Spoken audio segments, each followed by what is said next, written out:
এইখানে নামাজ পড়ছি 5 থেকে 7 বছর যাবত। তো আমাদের নামাজ পড়ার কোরআন এবং সুন্নাহ থেকে কিছু দলিল আছে।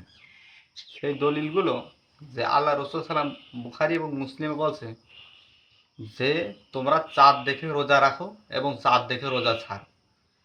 এখন এইখানে ব্যাপারটা হচ্ছে কি, তোমরা বলতে কি বুঝিয়েছে? নিঃসন্দেহে আল্লাহ রসুল সাল্লাম তোমরা বলতে সমগ্র মুসলিম জাতিকে বুঝিয়েছে। যেমন যখন বলা হয়েছে হে ইমানদারগণ, তোমাদের উপর রোজাকে ফরজ করা হয়েছে যেরকম ফরজ করা হয়েছিল তোমাদের পূর্ববর্তীদের উপর। এইখানে এই তোমাদের বলতে যদিও কোরআন নাজিল হয়েছে সৌদি আরব বা মক্কা মদিনায়, কিন্তু এইখানে শুধুমাত্র মক্কা মদিনার মানুষগুলোই ওই দ্বারাই ওই তোমাদের বোঝানো হচ্ছে না, বরং সেখানে আমেরিকা, সৌদি আরব, লিবিয়া, ইরান, বাংলাদেশ, ইন্দোনেশিয়ার সকল মুসলিমদেরকে বলা হয়েছে। তো এই কারণে আমরা এই তথ্যটাকে ফলো করে, এই হাদিসকে ফলো করে আমরা একই দিকে এনে সমগ্র বিশ্বের মুসলিমরা একসাথে ঈদ পালন করার জন্য আমরা হচ্ছে গিয়ে চেষ্টা করে থাকি।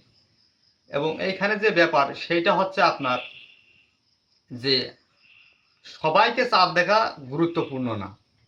ফিকহের মাসালা অনুযায়ী এবং হাদিস অনুসারে দুইজন সত্যবাদী মুসলিম যদি সাক্ষ্য দেয় যে চাঁদ দেখা গিয়েছে, ওর উপরে নির্ভর করে সালাত আদায় করা যাবে। এবং বিশেষ করে আমরা বাংলাদেশে যারা আছি, আমাদের দেশের অধিকাংশ মানুষ হানাফি মাযহাব অনুসরণ করে। আর হানাফি মাযহাব অনুসারে ইমাম আবু হানিফা সহ সমস্ত হানাফি আলেমগণ একমত যে সমগ্র বিশ্বে একই দিনে ঈদ পালিত হতে হবে, যদি সেটা সংবাদ পৌঁছানো সম্ভব হয়। সেই ক্ষেত্রে ইবনে হাজার আসকালানী রহমতুল্লাহ ফাতুল বারি সহ, তারপরে আওরঙ্গজেবের ফতোয়া আলমগীরে বলা হচ্ছে যে বিভিন্ন স্থানে চাঁদ দেখা এটা ধর্তব্য না, বরং একই সাথে ঈদটা পালন করতে হবে। এবং সেখানে বলা হচ্ছে যদি পশ্চিম এলাকায় চন্দ্র দেখা যায় তবে পূর্ব এলাকার লোকের উপরে রোজা রাখা এবং ঈদ করা ওয়াজিব। আমরা এই সকল দলিল এবং প্রমাণের আলোকে আমরা একই দিনে ঈদ পালন করে থাকি। কোনো বাধা বিপত্তি হয় কিনা?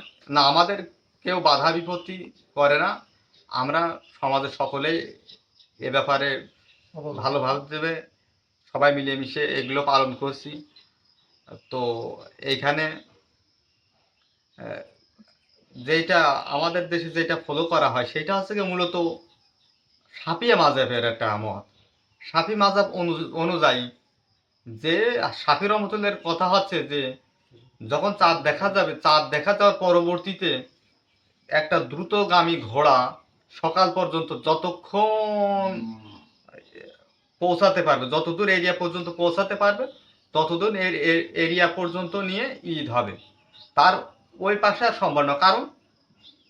এর কারণ হচ্ছে যে সংবাদ পৌঁছানো যাচ্ছে না, এই কারণে শাফি রহমতুল্লাহর এই মতটা এসেছে।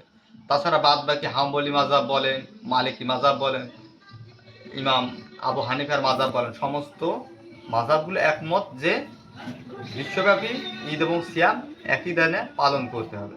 এইটাই শরীয়ত সম্মত এবং এইটা সহির অধিক নিকটবর্তী।